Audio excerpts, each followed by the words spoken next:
Hello and welcome once again to the Hard Brexit scenario on Football Manager 2020, where the UK has left UEFA and is left to fend for itself by creating its own Champions League and own league system, and well, just something different really. So we've got plenty to get through on this edition, and first things first, it's the 1st of January 2022.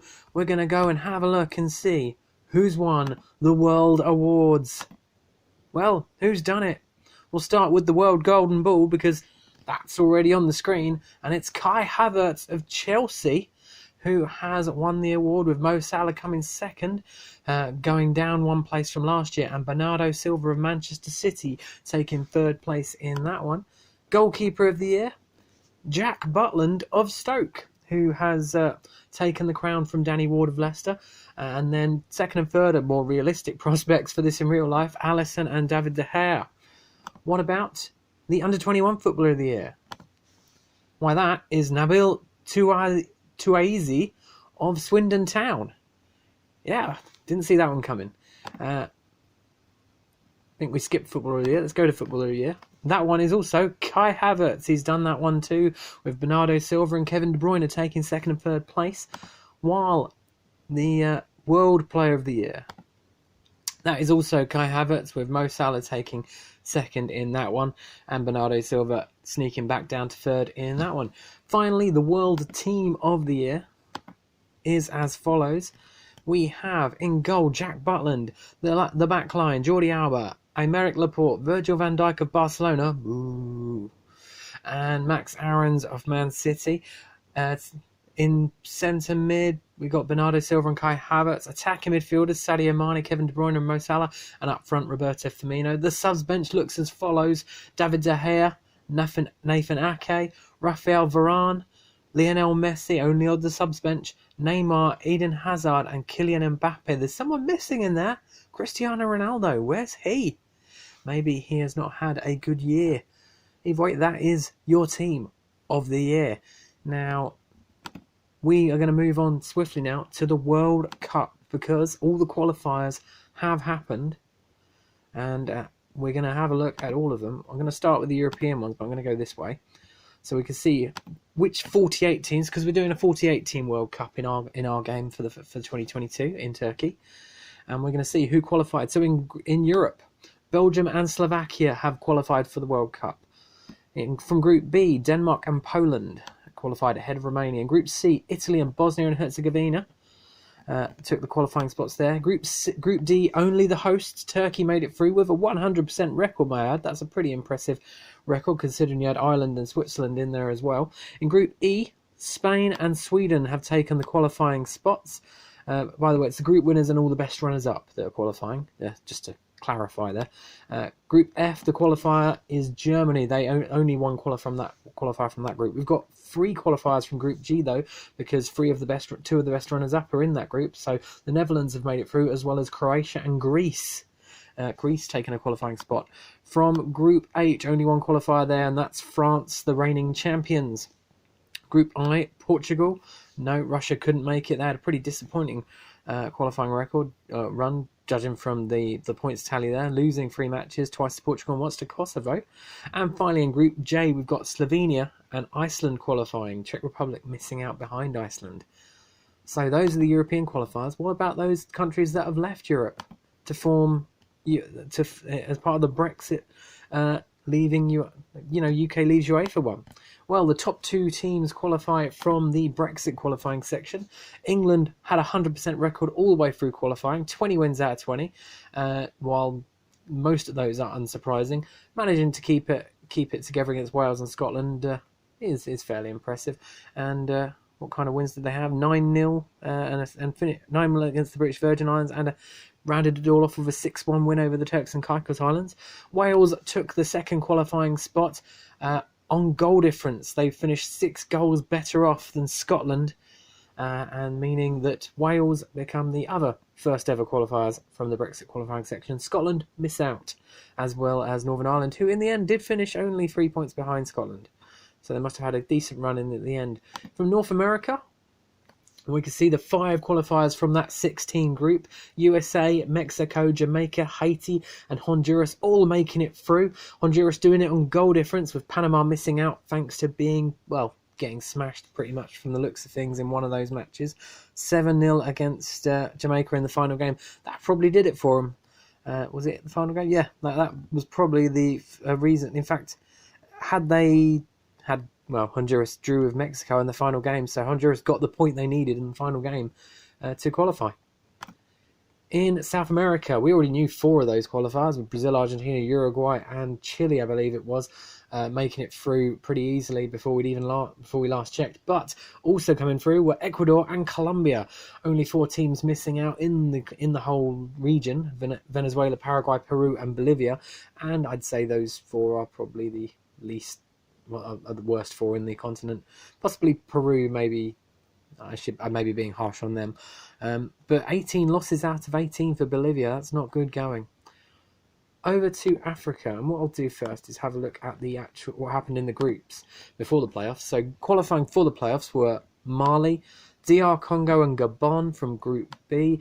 Algeria from Group C. Group D, we had Nigeria. Group E, Ghana and Zambia. Group F, Morocco and Guinea. Group G, Egypt. Group H, Ivory Coast. Group I, Senegal. Group J had Cameroon and Zimbabwe. And Group K had Burkina Faso and Tunisia. Now, they all went to a playoff where they'd all play each other. Well, they'd get drawn against each other, and the winners of those playoffs would qualify for the World Cup. So, in those playoffs, Senegal beat Zambia to qualify. Ghana beat Guinea to qualify. DR Congo eliminated Tunisia to make it through. Algeria beat Mali. Ivory Coast beat Egypt. Morocco eliminated Gabon. Nigeria did away with Zimbabwe, and Cameroon beat Burkina Faso. And that, 8 African qualifiers. What about Asia? Similar situation there. We had a group stage followed by some playoffs, and the winners of those, well, the teams that went through from the group stage, were South Korea from Group A. Group B, we had Qatar and the Philippines, which is a surprising one. Japan and Uzbekistan made it through from Group C. Group D had just Saudi Arabia qualifying. Group E, China and Oman. Group F, Iran and Thailand. While in Group G, we had 3 qualifiers in Syria, the United Arab Emirates, and Indonesia. Group H, Australia, and Group I, Iraq and Myanmar. They did it. I was hoping they would, but did they qualify for the actual finals? No, they didn't. And this is how that went. So Iran beat Uzbekistan to qualify. China beat Indonesia. Australia beat Syria. Japan beat Iraq. Thailand beat UAE. Saudi Arabia beat Myanmar. South Korea beat Qatar. And the most surprising one, the Philippines qualified for the World Cup, beating Oman in the final. One more set of qualifiers left to show, and that's the Oceania ones. We can see here that New Zealand won Group A with 10 wins out of 10. Only 1 goal conceded. They've qualified, as well as New Caledonia. The 2 News have made it through, and both had 100% records. New Caledonia's wasn't as impressive. They did concede 7 instead of just the 1. East Timor improved by the end of it, so that they weren't the worst team in Oceania, despite not being in Oceania. They're actually part of Asia, but I had to move them to even things up. They didn't finish last, which is an improvement from where they were last time we checked. Now, we all know who've qualified, but what about the group stage? How is that going to look? Well, let me tell you, the group stage is going to look like this. So, it's a 48-team World Cup, 16 groups of 3. The top 2 go through to a round of 32, round of 16, like the World Cup in 2026 will be in real life. So in Turkey, who is going to be where? So in Group A, the hosts are in it alongside Spain and Thailand, while in Group B, Belgium, Cameroon, Saudi Arabia. Group C, Germany, Iceland, Senegal. Group D, France, Iran and Jamaica. Group E, Australia, Croatia and Ecuador. Group F, China, Greece and Wales. Group G, we have Bosnia and Herzegovina, Ivory Coast and Morocco, while in Group H, Holland, Mexico, USA. Group I, Honduras, South Korea, Sweden. Group J, Algeria, Japan and Nigeria. Group K, Argentina, England and the Philippines. England end up with the old enemy and the Philippines. Group L, Haiti, Portugal and Uruguay. A bit of a group of death there if Haiti weren't in there. Group M, Italy, New Caledonia and Slovakia. a harsh group for New Caledonia, although Slovakia may not be as good as they were in the 2010 World Cup. Group N, Colombia, Denmark and New Zealand. Group O, Brazil, Chile and Poland. And finally in Group P, DR Congo, Ghana and Slovenia. And we, of course, will have a special edition come the end of the season. We will have the World Cup 2022 special, where you'll see all the goals from maybe even the quarterfinals. Depends how I feel, really. So, we've covered one World Cup. How about another World Cup? The Club World Cup. That's taken place as well. There's loads in this edition, it seems. In the Club World Cup, spoiler alert there for who actually won the whole tournament. Let's go to the group stage and see who did what. So, in Group A, it was very close. The top three teams all finished on 6 points. River Plate, Manchester United and Barcelona all won 2 games and lost 1. They all lost to each other, meaning River Plate did it on goal difference. Barcelona and Manchester United both going out in the group stage.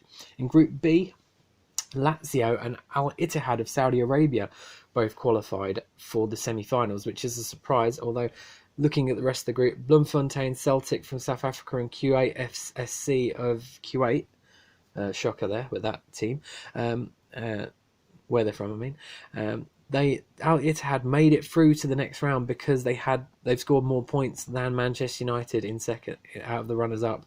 Finally, in Group C, Real Madrid were qualifiers with a 100% record, beating LA Galaxy, Sao Paulo, and Auckland City of New Zealand. In the semi-finals, we can see that River Plate beat Al Ittihad 1-0, and Real Madrid eliminated Lazio 2-1. Both played at the Puskás Arena in Budapest, and that was also the venue for the final, as Real Madrid defeated River Plate 2-1 to win the Club World Cup once again. Where will it be next year? I don't know just yet. We won't find out for a little while. Anyway, right, so we've covered that. We're going to look at Champions Leagues now, because the group stages have finished, and we're going to have to go through the group stages and see who qualified for that. So much things to cover in this edition. Right. So, there's a brief look at the second round, but the groups, we can see who qualified now. Nottingham Forest and Ipswich qualified from Group A. Big gap between Ipswich and Kidderminster from second to third. Group B, Watford and MK Dons were the qualifiers. Group C, we see Norwich and Ross County both made it through, both on 19 points. Group D, Leeds United and Plymouth Argyle making it through. Plymouth finishing ahead of Motherwell, which may be disappointing for Motherwell when they think about it. In Group E, Derby County and Gillingham were the qualifiers. St Mirren not catching up with them.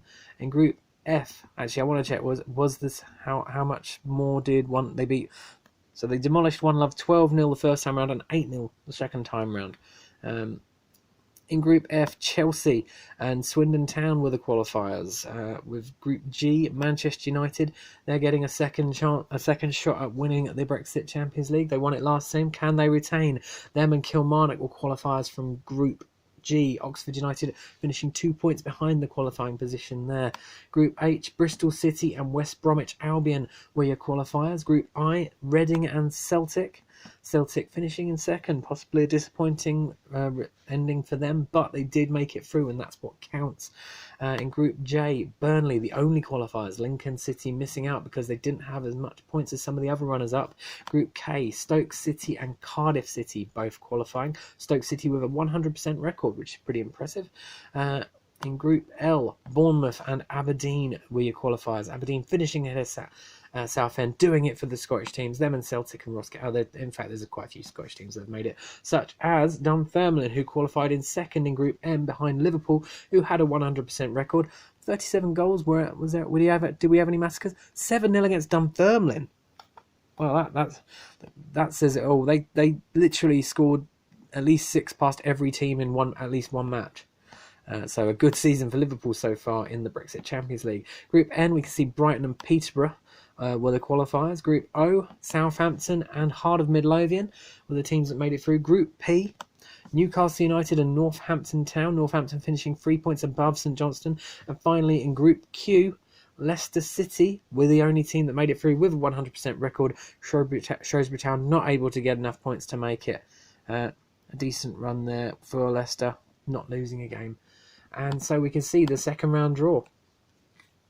Kilmarnock, Newcastle, Manchester United v Watford, West Brom, Leicester, Northampton v Burnley, Stoke play Nottingham Forest, Hearts v Brighton, Leeds v Southampton, Chelsea against Swindon, Derby v Liverpool, Dunfermline Athletic against Cardiff City, Reading Gillingham, Ipswich v Aberdeen, Bristol City v Ross County, Norwich v Celtic, MK Dons against Peterborough, and Bournemouth against Plymouth. It's wide open there.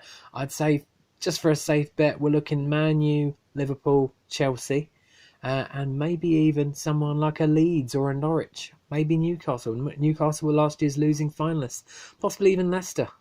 Anyone has a chance, really, when the money is flowing like it is in this scenario. What about the Empire League? Who has made it through in the Empire League? Let's go through those groups. So, Group A, Macclesfield and Wickham qualifying. Group B, Cambridge United and Portsmouth, both finishing on equal points there. Group C, Blackburn and Crawley.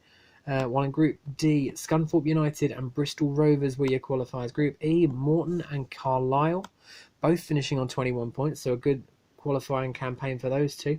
And Group F, 3 qualifiers there. Hibernian, Weymouth, Weymouth making it through. That's a pretty impressive one there. And Raith Rovers, of course. In Group G, Everton and Tweedmouth are your qualifiers. Everton with a 100% record over the rest of the group, which isn't that impressive looking at the rest of the group. In Group H, Arsenal on their own, actually. Arsenal qualifying ahead of Telford United, AFC Telford United, who did not get enough points. Neither did Maidenhead, as Manchester City were the only qualifiers from Group I, with a 100% record, of course. No proper standout results. The Delhi did get a goal against them. Well done to the Delhi, even though they lost every game. They managed to score 1 goal throughout the campaign, and that was against Man City, so well done to the Delhi. In Group J, Wolverhampton Wanderers and Chesterfield were the qualifiers. Group K, Colchester United and Peterhead. Group L, Rangers and Mansfield Town. While in Group M, only one qualifier there, Sunderland, finishing a good 8 points ahead of Ayr United. Group N, Burton Albion and Stevenage making it through. Group O, Huddersfield Town and Inverness Caledonian Thistle. Group P, Hamilton and Torquay. And finally Group Q, Alloa Athletic winning their group on goals scored ahead of Dundee United. Both teams making it through. Unfortunately for Northern Ireland, no representatives in the second round this year. What about that second round draw? Let's have a look at it. Sunderland Man City, Weymouth v Morton, Blackburn v Carlisle, Raith play Wolves, Burton v Everton, Alloa Athletic, they've got another shot and they're playing Portsmouth, and Crawley are playing Rangers, Inverness Caledonian Thistle v Macclesfield, Chesterfield Dundee United, Scunthorpe v Mansfield, Colchester v Hibs, Tweedmouth play Stevenage, Peterhead against Torquay, Wickham Wanderers play Hamilton Academicals, Arsenal have got Huddersfield Town, and finally Bristol Rovers are against Cambridge. Now, I can only see nothing but Man City Arsenal in that final, but can they prove us wrong? Because only one of those teams made the final last season. Well, Arsenal weren't even in it last season, it was Chelsea in this competition last time. But Man City, if it's not Man City Arsenal in the final, it just means they're probably playing each other during the competition. But I will appreciate it if they prove me wrong. Obviously, we've got the Cup Winners' Cup. It's just started, and we will cover that in full next time round. Might even show you the goals in the final like we did last time. What about the European Champions League, the UEFA Champions League? The group stage of that one's obviously finished as well. We knew most of the qualifiers on the last edition, but we'll have a quick run through the groups there. We can see Atletico Madrid and Napoli from Group A, Barcelona and Shakhtar from Group B, Juventus and Bayer Leverkusen qualify from Group C, Borussia Dortmund and Zenit from Group D, PSG and Bayern Munich from Group D. How did that last result finish? 6-0 against Tavria. They qualified with ease, it turns out. So from Group F, AS Monaco and Inter Milan. Group G, Real Madrid and Schalke. Group H, Porto and Salzburg. And if we have a look at the second round draw, Napoli PSG, great opening match there. Porto v Real Madrid, another great match. Borussia Dortmund against Bayer Leverkusen in a German derby. Barcelona v Salzburg. Schalke played Shakhtar. Atletico Madrid against Bayern Munich, what a game that one will be. Juventus against Zenit St. Petersburg, and Monaco v Inter Milan. I cannot pick a winner out of that lot. It's quite the second round. In the Europa League, we'll quickly see who's qualified there as well. So St Etienne and Mechelen from Group A, Real Sociedad and Freiburg. I believe both of them had already qualified from the last when we checked last time. Roma and Bilbao, In fact, actually, I remember now, neither of them had qualified from Group B. They all qualified on the last match. Group C, Roma and Bilbao, Sporting Lisbon and Valencia from Group D, Lille and Rapid Vienna from Group E. So Group F, we had Atalanta and Spartak Moscow. Group G, Hoffenheim and Lech Poznan, and Group H, AC Milan and Krasnodar. And looking at the second round draw, is there any standout ties there? Real Sociedad against Rapid Vienna, possibly. AC Milan have got Mechelen, so that's an easy one for them. Valencia v Roma, there's your standout tie of the round. Plus Atalanta v Hoffenheim and Lille v Athletic Bilbao. So there's some decent ties in the Europa League. And what about in the Euro Cup 2, Europa Conference League? Call it what you will. So going through were Thun and Hobro from Denmark from Group A. Group B had Universitaire Craiova and Hammarby. Group C, Nantes and Radnik from Bosnia. Group D, Konyaspor and Antwerp. Group E, Lazio and Cologne. The two obvious two. In fact, I believe both of them had already made it through anyway. Group F, CSK Moscow and Vojvodina from Serbia. Group G, Eibar, the Spanish representative, and Mura of Slovenia. Making sure that St. Patrick's Athletic miss out. Unlucky St. Pat's. And in Group H, Vorskla and Paphos making it into the next round. And who are playing who? Eibar against Antwerp's probably the biggest tie I can see there. Lazio have got Radnik. Nantes against Mura. All the big teams appear to have avoided each other for the time being, but that could all change come the quarterfinals. So, I think we've caught up with all the European competitions. We'll take a quick look at just the leagues today, at the big Scottish League, Glasgow, the big Welsh ones, and then all the English ones. So in Glasgow, we can see that Rangers and Celtic, they're slowly moving up the table. 3rd and 4th now. Rangers have lost a game, so I imagine they've played Celtic now. Yep. And Celtic still have a 100% record, 15 wins out of 15, but still top of the league, although Celtic have several games in hand. A Partick Thistle with 60 points, 3 points clear of Dumbarton. But as I said, if we look at how many games in hand Celtic and Rangers have over the top two, I'm sure that lead will be cut eventually. In Wales, we can see in Slafgon Morgan, no such problems for Cardiff City. 16 played, 16 won, 66 goals scored. They're having a good season so far.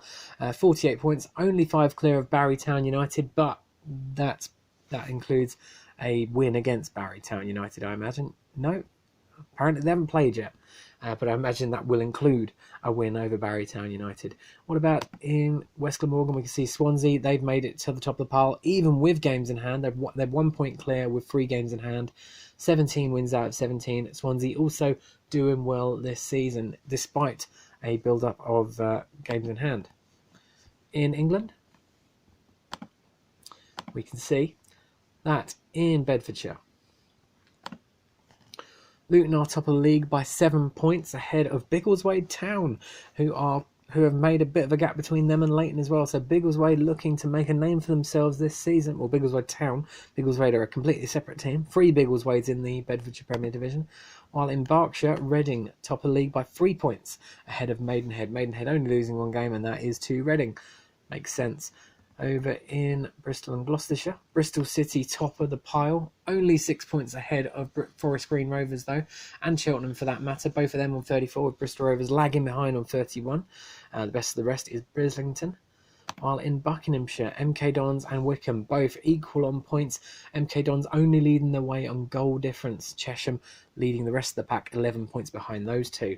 In Cambridgeshire, Peterborough United are 2 points clear of Cambridge. No 100% records here, but Peterborough and Cambridge did have a draw, and that's the worst result Peterborough have had so far. Everything else has been a win. In Cheshire, Crewe Alexandra are top on goal difference, and it's quite a bigger goal difference than much bigger goal difference than Macclesfield.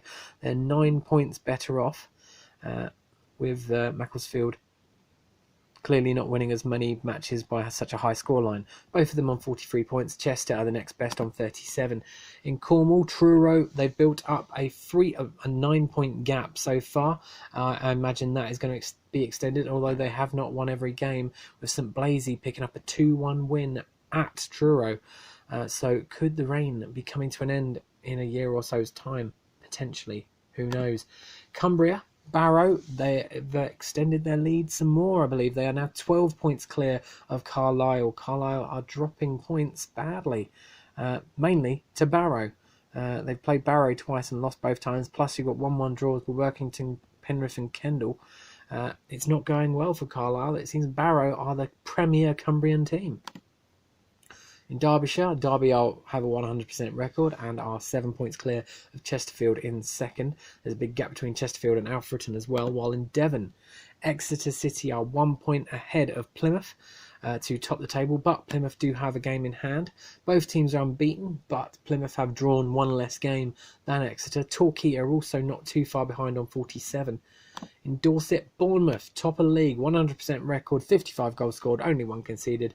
They're doing what is needed. Weymouth, with their impressive Empire League run, they are in second place, only 7 points behind Bournemouth. In Durham, Darlington lead the way. No unbeaten teams here. Everyone has lost at least 2 games. And Darlington are top with 51 points, 4 points ahead of Hartlepool in second, with Stockton only a point behind them and Spennymoor only a point behind Stockton. Then we move on to Essex, and we can see that Southend are top by 2 points ahead of Colchester. And then Billericay are a point behind them. Billericay lagging behind a little bit, but the season's not over and Billericay can still do it. The transfer window's open. Maybe we can see some big signings to one of the smaller teams again. Greater London, this is a surprising one. Arsenal, 17 wins out of 17. Arsenal have a 100% record in the Greater London Premier Division, a division that has Chelsea, Tottenham, West Ham, all these proper big league teams, and Arsenal are smashing it. They're going for an invincibles. Their most recent result was a North London derby against Spurs, winning 2-0. They've only conceded 7 goals as well, and only one of those was against Chelsea.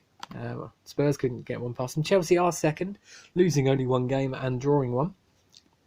The loss was against Arsenal, I'm assuming, and the draw with Spurs. So Chelsea doing well, but not as well as Arsenal.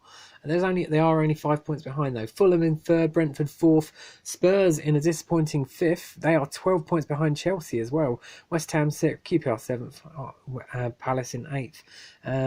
In the relegation spots currently, 2 of the promoted teams plus Barnet, Bromley have improved from the last one. They've added 3 more wins to the 4 they had. Oh, skip Greater Manchester there. And again. In Greater Manchester, we can see there's a bit of separation now between those top 2, as Manchester United and Manchester City have clearly had a match against each other, and Man United won it. Manchester United won it 1-0 at Old Trafford, like in real life, like in yesterday, except that was 2-0. Manchester United are top with a 100% record, 45 points, 3 points ahead of Man City, with Bolton only 3 points behind Man City. So maybe could the smaller teams start getting a bit of an edge over the others? Probably not. In Hampshire and the Isle of Wight, Southampton are top by 2 points ahead of Portsmouth, and then there's a bit of a gap between them and Eastleigh. In Herefordshire, that's quite a gap now. They are 26 points clear of second place Westfields, Hereford that is, 15 wins out of 15, while Westfields are not doing quite as well. I imagine that one's going to be won by Hereford sometime soon, possibly by the next edition. In Hertfordshire, Watford top by 3 points ahead of Stevenage, and then Bournemouth lagging 11 points behind Stevenage. In Kent, Gillingham on 45 points, 100% record for Gillingham this season, which is, I don't think they did that last season. Dover in second place on 40 points, and Ebbsfleet on third with 38. In Lancashire, Burnley have built up a 10-point lead over the next best team. So Burnley on 43. Then you've got Blackpool and Blackburn both on 33 points each. They are lagging behind a bit. Behind them are Accrington on 32 and Preston on 31. And Morecambe on 30. So the Empire League spot is really the one that needs to be played for at the moment. Burnley are now securing their place as the best team in Lancashire after losing the title in the first season. Leicestershire, we all know who's top there. Leicester being the main team in Leicestershire. 10 points clear of Barwell now. In Lincolnshire, Lincoln, they've got a 100% record as well, which is quite surprising considering they've also got Grimsby and Scunthorpe in there. And you can see there, Lincoln, top of the table. They are, as well as that, they're 11 points clear of Grimsby in second, with Scunthorpe in third. In Merseyside, Liverpool have still yet to catch up with Everton, but they haven't played their second match yet. So Liverpool 3 points behind Everton after getting beat in the match earlier in the season that we already knew about. Only conceding 1 goal all season as well to Pilkington. Could this be the first time Liverpool lose the Merseyside Premier Division? In Norfolk, we can see Norwich are top there, 14 points clear of Kings Lynn, with Norwich having a 100% record. Northamptonshire, we can see Northampton are top of the league there, also with a 100% record, and they've got a 7-point lead over AFC Rushden and Diamonds, who themselves are 1 point clear of Brackley Town. In Northumberland, Tweedmouth looking to regain the Northumberland Premier Division. They are 3 points ahead of Blythe Spartans, who are 5 points clear of the reigning champions Morpeth. It could go either way there if Blythe can keep up with Tweedmouth, try and go for the title themselves maybe. Nottinghamshire, Mansfield are top on goal difference, 6 goals ahead of Nottingham Forest. Notts County only 2 points behind those two as well. While in Oxfordshire, Oxford United have built up a 7-point lead over second place Oxford City. United still have a 100% record, while Oxford City hold a 2-point lead over Fame United, last year's runners-up. In Shropshire, Shrewsbury Town are the main team there, and they've got a 100% record, have only conceded 1 goal, and they are 5 points clear of AFC Telford and TNS in second and third respectively. While in Somerset, Yeovil, they've lost a game and they are not... so they've lost their 100% record, but they are not going to probably relinquish their title, as they have a 12-point lead over Bath and Poulton. Over in Staffordshire, Stoke, they've done very well so far with 23 wins out of 23, 75 goals scored, 1 conceded, and a 3-point lead over Burton Albion in second, who have lost 1 game, who I imagine is Stoke City, a 2-1 win for Stoke there. Port Vale, 8 points behind, 8 points behind Burton Albion. Then we go to Suffolk, Ipswich. They have a 13-point lead over AFC Sudbury in second. They're the best of the rest, but they're only 3 points clear of Bury Town and 4 points clear of Needham Market. In Surrey, Woking, they have dropped points. They've not got a 100% record, but they are still 10 points clear of Dorking Wanderers. So not much to say over in Surrey. South Park have dropped since the start of the season. They were top a few months back, but now they are 9th. Disappointing from them. In Sussex, Brighton and Hove Albion and Alexandra Lacazette are banging him in still. 5 points clear of Crawley Town, who themselves are 10 points clear of Lewis in third. In Tyne and Wear, Newcastle, top of the league, 100% record. Sunderland in second, only losing 1 game, probably against Newcastle. Yep. And then Gateshead in third on 45. Then you've got both the Shields, and they are the usual 5 suspects really in that county. In Warwickshire, Stratford, they're annoying Nuneaton once more. They're frustrating them, but they're being frustrated themselves by Leamington, who are leading the way right now, 1 point clear of Stratford, and then Stratford are 5 points clear of Nuneaton. It's all to play for in Warwickshire. While in the West Midlands, Aston Villa are top of league and they're 6 points clear. They've got a 100% record. So could West Brom's reign as West Midlands champions be ending to Aston Villa? We've got Wolves in third, Birmingham fourth, Walsall in fifth, Coventry down in seventh. All to play for there for the Empire League spot. Aston Villa are ruling things at the moment at the top though. In Wiltshire, Swindon, 100% record and a 8-point lead over Salisbury in second. While in Worcestershire, Kidderminster, they have 43 points and are 11 points clear of Redditch. Although they haven't got a 100% record, they have dropped points. And finally in Yorkshire, Hull City are leading the way, 46 points ahead of Middlesbrough in second and Sheffield Wednesday in third, only 2 points ahead of Middlesbrough and Sheffield Wednesday. Then 1 point behind those two are Huddersfield and Barnsley, both on 43. Sheffield United are 2 points behind them, and then reigning champions for the last 2 years, Leeds, are down in 7th, but they're only 6 points behind top. There is all to play for in the Yorkshire Premier Division. I'm only going to check one more division now, and that is the Greater London Championship, just to see how Leyton Orient are doing. They are 9 points clear at the top of the Greater London Championship, so I'd say it's a safe bet that they will be making their way back into the Premier Division at some point soon. Maybe not soon, but definitely by the end of the season.